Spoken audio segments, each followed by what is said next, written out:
Okay, picture this. You're sitting at a massive fancy mansion, sipping on a drink, thinking everything's just peachy. Suddenly, the richest guy in the room, who also happens to be the most narcissistic, egotistical, and let's face it, annoying man on the planet is found dead. Plot twist. Everyone's a suspect. Welcome to Knives Out, the movie that redefines the whodunit genre and makes you think maybe you should stay away from your weird uncle's birthday parties. Let's kick this off with a major plot twist. It's not a suicide. Nah, that's too simple. It's murder, baby. And not just any murder, but a mystery of epic proportions. You think it's gonna be some straightforward, find the killer, case closed kind of deal? Well, buckle up, because you've never seen a family more messed up in your life. Think of a rich family where the bad apples are just the beginning of the problem. Every single person in this dysfunctional group is hiding something, and no one, and I mean no one, can be trusted. Seriously, you've got more skeletons in the closet than a haunted house. It's like a reality TV show, but with a whole lot more murder and a lot less drama. So here's the deal. You've got Harlan Thrombey, the family patriarch who made his fortune as a mystery writer. This guy's the kind of guy who spends his days writing crime novels and his nights acting like he's a kingpin in his own mansion. He's rich, he's a jerk, and he's basically just waiting for someone to want to kill him. And guess what? Someone does. In fact, they do it in a way that makes no sense, unless you're thinking way too much about it. That's where Daniel Craig's character, Detective Benoit Blanc, comes in. This guy has a southern drawl that sounds like he's straight out of an old detective novel, and he's got a brain that's just 2 steps ahead of the whole family. So you're thinking it's gonna be a pretty typical mystery, right? Well, wrong. From the second you start watching, you realize the family dynamic is so messed up, it could be an entire season of therapy. The wife, who's completely checked out, the son who's constantly angry, the daughter who can't stop acting like she deserves everything, and the one cousin who's just there for the money, you know the one. And let's not forget the guy who's so emotionally distant that you're not sure if he's the murderer or just very, very bad at talking to people. But here's where things get wild. The flashbacks. Oh, you thought you were gonna watch this whole thing in linear order? Nope.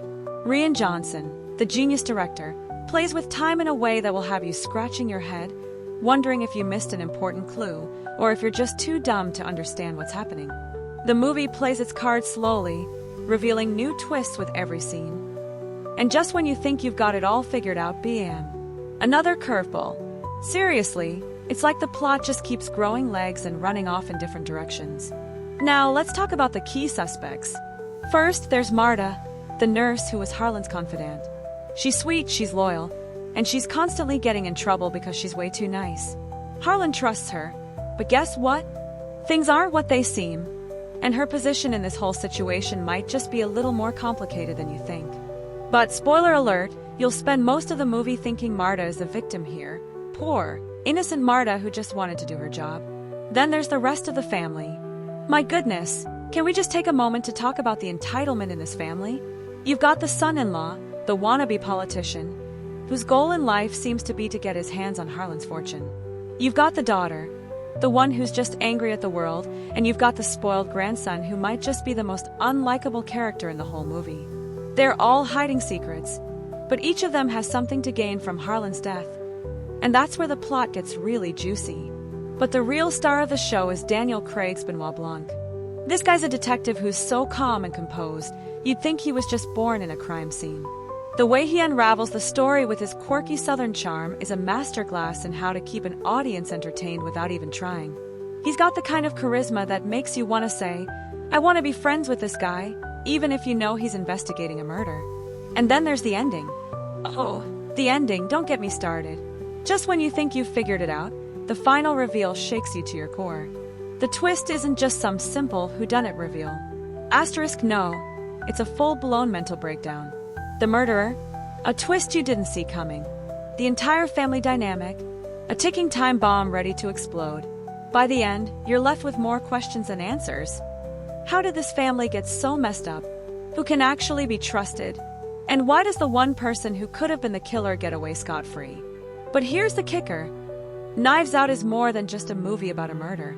It's a satirical look at how messed up families can get when money, ego, and lies start to take over. It's about how secrets can tear people apart. It's a highly entertaining ride, filled with suspense, humor, and twists that will keep you on the edge of your seat until the very last frame. So, do yourself a favor and watch Knives Out, because if you don't, you're gonna be left wondering who really did it. Trust me, you don't want to miss out on this one. It's like the most twisted family reunion you'll ever witness, and believe me, it's way more fun than hanging out with your own dysfunctional relatives.